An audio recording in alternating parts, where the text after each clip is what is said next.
Alright, so I'm going to tell you about something I didn't include in the book about when I was camping in the woods with my broken heel as I was trying to heal up.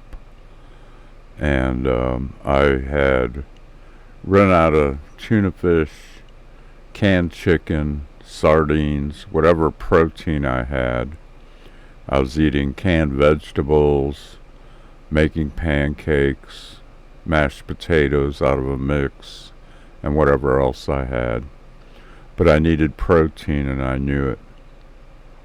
So I had this little deeper spot for a bathtub where I had my soap and all that. And so one day I would walk over, and I would just strip down. I would take my gun with me, unstrap it before I got in the tub, set it there near me because you never know. Kind of a bad position to be in, I guess. And a towel. And so I'm heading back after taking a bath, going to get my clothes out of the tent. Before I reached the tent, I noticed this animal on the other side of the creek, probably, I don't know, I want to say 15, 20 yards away. It's on the other side behind a boulder that was about waist high to me. And it was a brilliant white sheep, I guess, looking. It wasn't a goat per se, but it looked like a sheep with the ram's horns. It had the brightest, bluest eyes I ever seen. That's probably what got my attention. And as I'm watching this, I decided to hunt it. I was gonna sneak up on it a little bit closer as it watched me because it wasn't afraid of me apparently. And the odd thing was that its lips were drawn back and it had these teeth that were more akin to a carnivore. Kind of reminded me of what a cat's teeth look like, or possibly wolf. But it looked like to be the proverbial wolf in sheep's clothing. But at the time, I was hungry for meat. I didn't care what it was. I was going to kill it. And so I started to, I think I dropped my towel.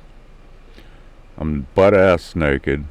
I got a pistol strapped around my waist with just a belt and a holster. So I draw my pistol.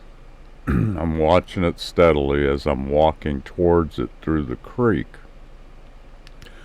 And I'm going down the creek at an angle relative to my position.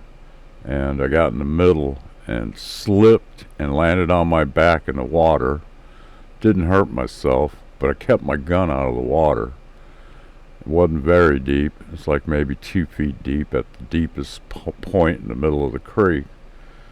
And as soon as that happened, I jumped up real quick and kept the gun pointed in that direction, but it was gone.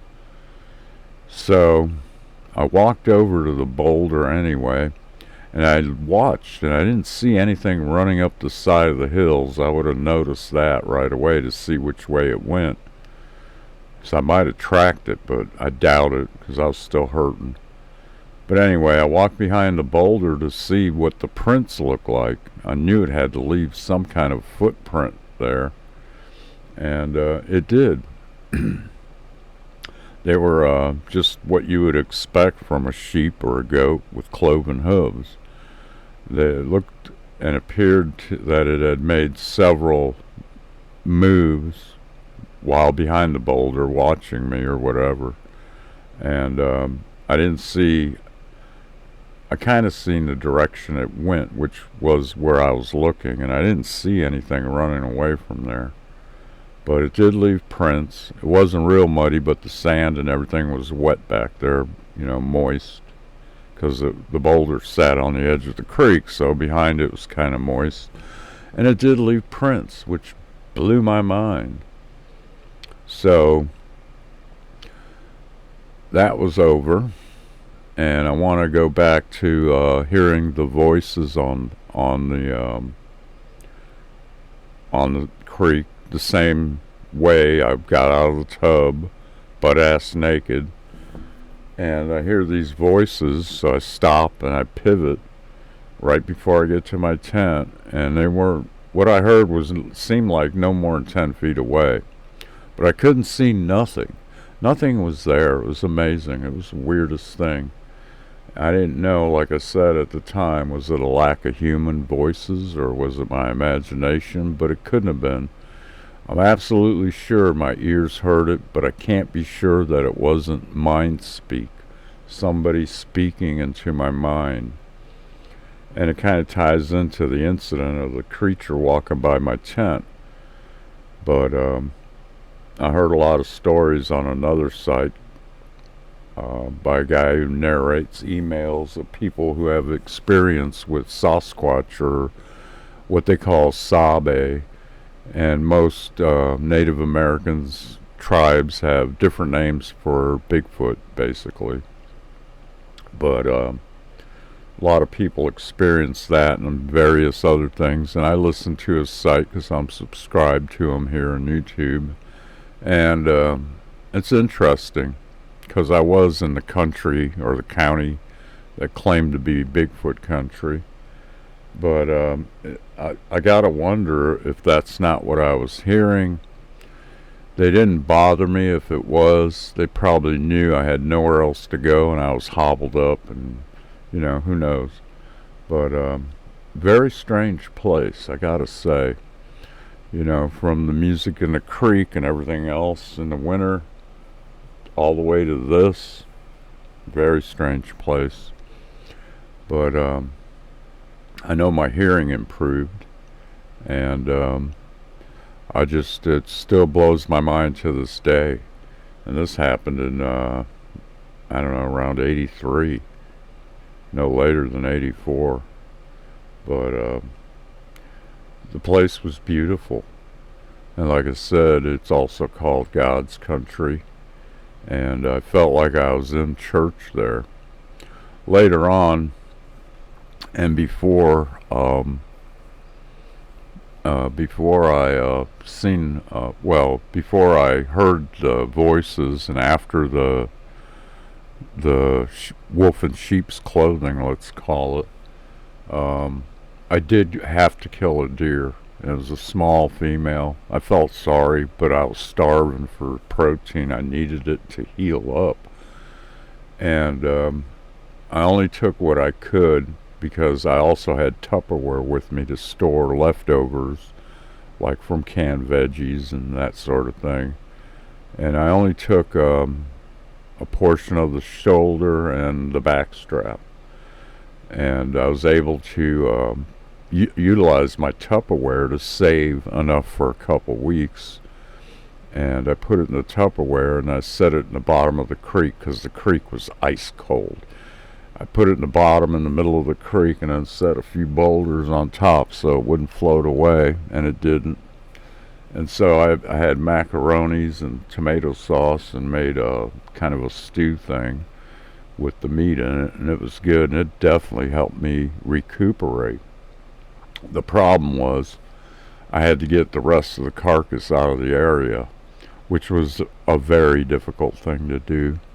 And this was up on the side of the hill before I moved down to the creek side with my tent. So I managed to pull it uphill, believe it or not, even with my foot hurting. And I got it far enough away and onto an old cut that they used when they logged the place years and years ago. And I kind of camouflaged it a little bit. I felt bad because I couldn't utilize it all. What I found out was other animals in those woods were utilizing it, and nothing went to waste.